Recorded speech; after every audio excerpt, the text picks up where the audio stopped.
My dear students, আরও একটি grammar class নিয়ে তোমাদের সামনে আমি চলে এসেছি।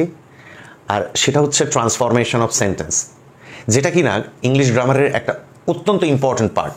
তো চলো সেই ক্লাস শুরু করি। তার আগে আমার অনুরোধ রইল যে অবশ্যই ভালো লাগলে আমার চ্যানেলটাকে সাবস্ক্রাইব করবে এবং বেল আইকনটাকে প্রেস করবে। আর যদি সেটা করো তার জন্য আমার আগাম কৃতজ্ঞতা রইল। খুব ভালো থেকো তোমরা সবাই, আর অবশ্যই লাইক, কমেন্ট, শেয়ার করো। আর কথা না বাড়িয়ে চলো আমরা ক্লাসের মধ্যে ঢুকে যাই। চলো প্রথম ট্রান্সফরমেশনটা আমরা দেখে নেই, ঠিক আছে? Raju talked merrily. আমাকে কি করতে বলেছে? আমাকে করতে বলেছে এই যে মেরিলি অ্যাডভার্বটা রয়েছে তার কি করতে বলেছে? Noun form. তাহলে মেরিলির নাউন ফর্ম হচ্ছে কি? মেরিমেন্ট। এটা তোমাকে মনে রাখতে হবে, নাউন ফর্ম হচ্ছে মেরিমেন্ট। উত্তরটা দেখো কি হবে। প্রথমে রাজু লিখলাম রাজু, তারপর টকড লিখবো, রাজু টকড। এবার এই মেরিলির নাউন ফর্ম তো মেরিমেন্ট, তোমাকে শুধু একটা কি দিতে হবে? উইথ প্রিপোজিশন ইউজ করতে হবে। আর তারপরেই এই অ্যাডভার্বের নাউন ফর্ম চেয়েছে, তাহলে এই মেরিলির জায়গায় তোমাকে কি লিখতে হবে? Merriment. Raju talked with merriment. তাহলে এটা চলে এলো কি? Noun form. এখন প্রশ্ন হচ্ছে অ্যাডভার্ব মানে কি? তার বাংলাতে কি হয় জানো? এটা ভাবে। যেমন মেয়েটি মিষ্টিভাবে কথা বলে, তেমনি রাজু কথা বলে খুব আনন্দপূর্ণভাবে। এটা অ্যাডভার্ব। কিন্তু রাজু কথা বলে আনন্দপূর্ণভাবে মানেও যা, রাজু টকড উইথ মেরিমেন্ট মানে রাজু আনন্দের সাথে কথা বলে, মানে তো একই থাকলো, কিন্তু ট্রান্সফরমেশন হ্যাপেন্স হেয়ার। চলো এবার আমরা পরবর্তী ট্রান্সফরমেশনটা দেখে নেব। আর যদি সাবস্ক্রাইব করো অবশ্যই বেল আইকনটাকে প্রেস করবে। Thank you. Now look at the sentence. We will be able to overcome all the evil that is in the world. এই পৃথিবীতে যত অশুভ কিছু আছে আমরা সেটা ওভারকাম করতে পারবো। কি করতে বলেছে? করতে বলেছে দুটো সিম্পল সেন্টেন্সে স্প্লিট করতে হবে। তাহলে সিম্পল সেন্টেন্স মানে কি? সিম্পল সেন্টেন্স মানে তাতে একটা কি থাকবে? সাবজেক্ট থাকবে আর একটা ফাইনাইট ভার্ব থাকবে। তাহলে সেটা কি? Simple sentence. এটাই হচ্ছে শর্ত, আমাকে দুটো সিম্পল সেন্টেন্সে ভাঙতে হবে। এই জায়গাটায় দেখো, এই যে ইভিলের পরে একটা দ্যাট দিয়ে রয়েছে না, that is in the world. এই দ্যাটটা কিন্তু নাউন ক্লজে কাজ করছে না, কারণ এই দ্যাটটা এই ইভিল বলে যে নাউনটা তাকে কোয়ালিফাই করছে যে কোন ইভিলের কথা বলছে, যেটা আমাদের ওয়ার্ল্ডে আছে। তাহলে অ্যাডজেক্টিভ ক্লজ আছে, তার মানে এটা কমপ্লেক্সে আছে। আমাকে স্প্লিট করে দুটো সিম্পল সেন্টেন্স বানাতে হবে। শুধু কমপ্লেক্স থেকে স্প্লিট হবে তা না, কম্পাউন্ড সেন্টেন্সকেও কিন্তু স্প্লিট করতে বলতেই পারে, কিন্তু এটা কমপ্লেক্সে আছে। চলো আমরা দেখে নিই কি হবে। তাহলে আমরা কি করব? প্রথমে এই পার্টটা লিখে নেব, পিছনের পার্টটা, যে এই যে দ্যাট ইন্ডিকেট করছে এই ইভিলকে। তাহলে আমি লিখবো evil is in the world. এটা প্রথমে লিখবো যে এই পৃথিবীতে ইভিল আছে। তাহলে আমি 1 নম্বর কি লিখবো? ইভিল ইজ ইন দ্য, এটা লিখে নিলাম, evil is in the world. দেখো এখানে একটাই সাবজেক্ট, একটাই কি? Finite verb. তাহলে এটা সিম্পল হলো। এবারে আমরা লিখবো we will be able to overcome all the evil. তাহলে দ্বিতীয় বাক্যতে আমরা জাস্ট এইটা লিখে দেবো, we will be able to overcome all the evil. ব্যাস, তাহলেই হয়ে যাবে।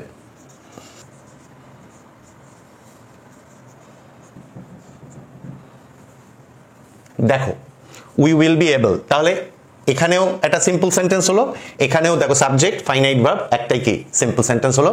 তাহলে ক্লিয়ারলি বোঝা গেল।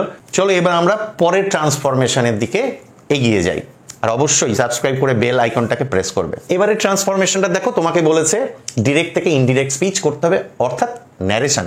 লীলা সেইড, তাহলে কথাটার বক্তাকে কে বলছে? লীলা বলছে ও পুলিশম্যান লিভ হিম অ্যালোন। তাহলে এটা একটা ইম্পারেটিভ সেন্টেন্স। পুলিশম্যানদের কাছে সে উন্নয় বিনয় করছে, রিকোয়েস্ট করছে যে তাকে ছেড়ে দাও। এই যে লিভ ভার্বটা রয়েছে, এটা কিন্তু তার আগে কিন্তু কোনো সাবজেক্ট নেই, আছে যেটা, সেটা হচ্ছে উজ্জ। আর তুমি যদি বলো কেন স্যার, লিভের আগে তো সাবজেক্ট মতো কে বসে আছে যেন? পুলিশম্যান না, ও পুলিশম্যানদের উদ্দেশ্য করে বলছে, মানে পুলিশম্যানদের সম্বোধন করে বলছে, ও পুলিশম্যান তোমরা তাকে একটু ছেড়ে দাও। অর্থাৎ এর আগে ইউটা উজ্জ আছে, যার শুরুতে সাবজেক্ট থাকবে না, শুরুতেই ভার্বের প্রেজেন্ট ফর্ম দিয়ে শুরু হবে এবং ইউ সাবজেক্টটা উজ্জ থাকবে, সেটাই তো ইম্পারেটিভ সেন্টেন্স। আর এই পুলিশম্যানের পরে দেখো একটা কমা আছে, সেই জন্য ওটা কিন্তু সাবজেক্ট হিসেবে গ্রাহ্য হবে না, কারণ ও পুলিশম্যান বলে সম্বোধন করছে। তাহলে আমরা কি লিখবো? ও অনুরোধ করছে বা অনুনয় বিনয় করছে। আমরা লিখবো লীলা রিকোয়েস্টেড, অথবা লিখতে পারো প্লিডেড দ্য পুলিশম্যান।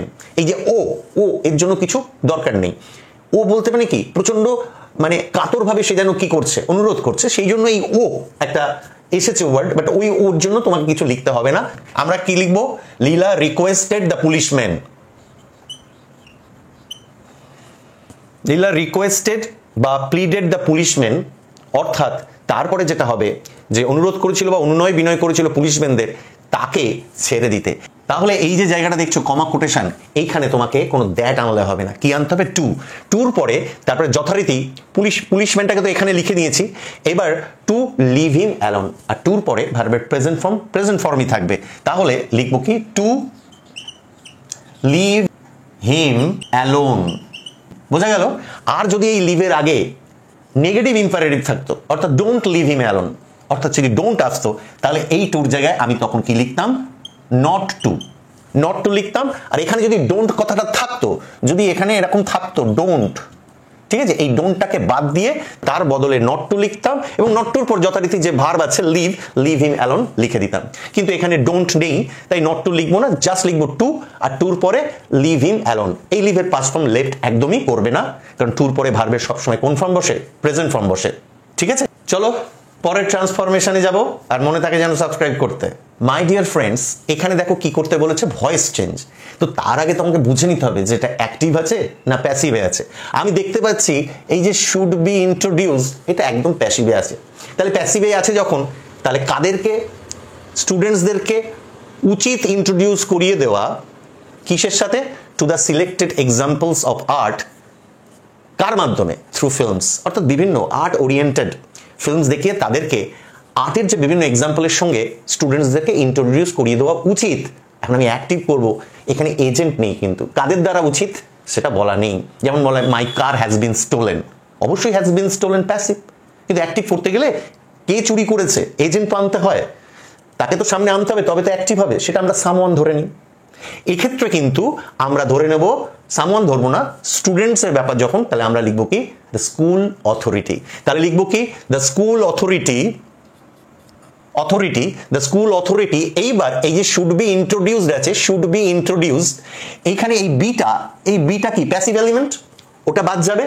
আর এইখানে যে ইন্ট্রোডিউসড ভার্বের কি 3 নম্বর হয়ে আছে, ওটাকে যখন আমি, ওটা তো 3 নম্বর কেন আছে? প্যাসিভ বলে। যখন অ্যাক্টিভ করব, এই যে শুড মোডাল ভার্বের পরে আমাকে ওটাকে 1 নম্বরে নিয়ে আসতে হবে। The school authority should introduce লিখলাম। এবার ইন্ট্রোডিউস কাদেরকে করবে? এবার সামনে তো সাবজেক্ট আমি ক্রিয়েট করে এনেছি, the school authority should introduce, এইবার অবজেক্টটা চলে যাবে, শুড ইন্ট্রোডিউস স্টুডেন্টস। ইন্ট্রোডিউসটা কিসের সাথে করাবে? বলতে হবে to selected examples of art. এইটা to selected examples of art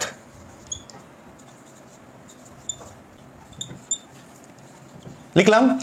selected examples of আর্টের সাথে স্কুল অথরিটি স্টুডেন্টসদেরকে ইন্ট্রোডিউস করিয়ে তাদের ইন্ট্রোডিউস করিয়ে দেওয়া উচিত। কিসের মাধ্যমে? দেখো, থ্রু ফিল্মস, অর্থাৎ বিভিন্ন ফিল্মস, অবশ্যই সেই লারেলাপ্পা সিনেমা না, আর্ট ওরিয়েন্টেড, হয়তো অজন্তা ইলোরা গুহাচিত্রের যে একটা তথ্যচিত্র সেটা দেখানো হচ্ছে, তাহলে লাস্টে আমি লিখে দেবো থ্রু ফিল্মস। হয়ে গেল? আশা করি বুঝতে পেরেছো। এখানে কিন্তু আমরা প্যাসিভ থেকে অ্যাক্টিভ করেছি। ঠিক আছে, চলো পরের ট্রান্সফরমেশনে যাই। আর মনে আছে তো সাবস্ক্রাইব করার কথা, আমি খুব কৃতজ্ঞ থাকবো। চলো, মাই ডিয়ার স্টুডেন্টস, দেখো বলছি the smile is the thing that begins love. আবার দেখো এখানে একটা, দেখেছো এই যে থিং এর পরে এই যে দ্যাট লিঙ্কারটা রয়েছে, তাহলে এই দ্যাটটা কাকে বোঝাচ্ছে? থিংকে, এবং সেই থিংটাকে স্মাইল, অর্থাৎ স্মাইল সম্পর্কে কিছু বলছে, যেটা কিনা স্মাইল নাউন, তাহলে অবশ্যই অ্যাডজেক্টিভ ক্লজ, মানে এটা কমপ্লেক্স। এবং দেখো এখানে দুটো ফাইনাইট ভার্ব আছে, একটা হচ্ছে ইজ আর একটা হচ্ছে বিগিনস, ঠিক কি না? তাহলে দুটো ফাইনাইট ভার্ব আমাকে বলেছে সিম্পলে আনতে হবে। একটু আগে আমি বললাম না সিম্পলে কি হয় শর্ত? একটা সাবজেক্ট একটা ফাইনাইট ভার্ব। তো এখানে দুটো ফাইনাইট ভার্ব, আমার চ্যালেঞ্জ এটাই যে ওটাকে কমিয়ে একটাই আনতে হবে। তাহলে যে কোনো একটা ফাইনাইট ভার্বকে হয় আউট করতে হবে, আর নইলে ফাইনাইট থেকে তাকে কি নন ফাইনাইটে আনতে হবে। সিম্পল সেন্টেন্সের শর্ত কি? ফাইনাইট ভার্বের সংখ্যা একটা হবে, নন ফাইনাইট 1 কোটি 1 লাখ থাকুক অসুবিধা নেই, ফাইনাইট ভার্ব কটা থাকতে হবে? একটা। তাহলে আমি এই বিগিনকে না টু বিগিন অর্থাৎ ইনফিনিটিভ করে দেবো। ইনফিনিটিভ টু করে দিতে পারলেই ওটা ফাইনাইট থেকে নন ফাইনাইট হবে, আমার বাক্য কি হবে? সিম্পলে পরিণত হবে এবং মানেটাও ঠিক থাকবে। তাহলে উত্তর হবে the smile is the thing to begin লাভ।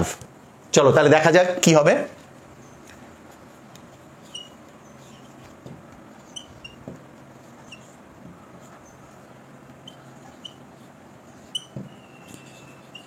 লিখলাম smile is the thing to begin love. অবশ্যই এখানে দেখো এই যে টু বিগিন হলো, এটা কিন্তু নন ফাইনাইট ভার্ব হলো। আর এখন বাক্যে একদম সবেদন নীলমণি ফাইনাইট ভার্ব কোনটা? ইজ। তাহলে অবশ্যই এটা সিম্পল সেন্টেন্স হলো। শুধু খেয়াল করবে এখানে বিগিনের গায়ে কিন্তু দেখো একটা এস রয়েছে, বিগিনস। কেন আছে? কারণ ওটা প্রেজেন্ট ইনডেফিনাইটে আছে, থার্ড পারসন সিঙ্গুলার ওই স্মাইল বা থিংটাকে ইন্ডিকেট করছে, তাই ভার্বের গায়ে এস আছে। কিন্তু যখন তুমি টুর পরে দেবে বিগিন, তুমি তো জানো টুর পরে যে ইনফিনিটিভ ভার্ব বসবে সেটা সবসময় প্রেজেন্ট ফর্ম হবে। আশা করি বুঝতে পেরেছো যে এটা কমপ্লেক্স ছিল, এখন এটা কি হলো? সিম্পল। কারণ কাউন্ট করে দেখো এর ফাইনাইট ভার্ব একটাই, ফাইনাইট ভার্ব একটাই, আর এটা কিসে পরিণত হয়েছে? Non finite verb. তাহলে অবশ্যই এটা কি হলো? Simple sentence. তাহলে এর পরবর্তী transformations, I hope that you are enjoying the class. আর এনজয়মেন্ট যদি আসে তার সাথে সাথে একটু সাবস্ক্রাইব। চলো তাহলে পরেরটা দেখি। They can not differentiate between painting and photograph. Painting মানে যেটা রং তুলি দিয়ে আঁকার, ফটোগ্রাফ মানে যেটা ক্যামেরায় তোলা। তো এইখানে যে ডিফারেন্সিয়েটটা, এটা কিন্তু ভার্ব ডিফারেন্সিয়েট, আর মডাল কি রয়েছে? ক্যান। কিন্তু মাঝখানে একটা কি রয়েছে? নট রয়েছে। তাহলে বাক্যটা নেগেটিভ। কি করতে বলছে? অ্যাফার্মেটিভ। অ্যাফার্মেটিভ আর অ্যাসার্টিভ কিন্তু আলাদা। অ্যাফার্মেটিভ মানে বুঝে রাখবে যে বাক্যের মধ্যে কোনো no, not, never, nothing, neither কিছু থাকবে না, অর্থাৎ হ্যাঁ সূচক বাক্য। তাহলে আমরা এই নটটাকে আউট করতে হবে, কিন্তু মানে কিন্তু ঠিক রাখতে হবে। আচ্ছা বলো তো, এই যে ক্যান নট দেখতে পাচ্ছ, এই ক্যান নট মানে কি? পারে না। আর না পারাকে কি বলে? অক্ষম। মানে কি? আনএবল। তাহলে আমি এখানে কি লিখবো?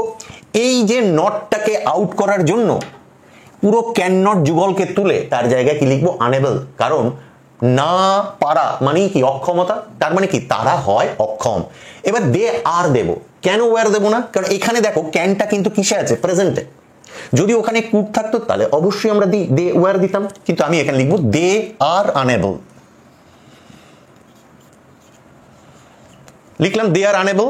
এবার এই যে ভার্বটা দেখছো না ডিফারেন্সিয়েট, তার আগে তোমাকে একটা কি দিতে হবে? টু দিতে হবে। মানে তারা হয় অক্ষম আলাদা করতে, তাহলে লিখবো টু ডিফারেন্সিয়েট। Two differentiate. এবার বাকি যা আছে, between a painting and a photograph, লিখবো between a painting, between a painting and a photograph. ঠিক আছে? আশা করি তোমরা বুঝতে পেরেছো। এইখানে আনএবল ইউজ করার মাধ্যমে আমি এই নটটাকে আউট করে দিলাম, এই নটটাকে আমি আউট করে দিলাম, মানে কিন্তু সেমই থাকলো। অর্থাৎ তারা হয় অক্ষম পেইন্টিং আর ফটোগ্রাফের মধ্যে পার্থক্য নিরূপণ করতে।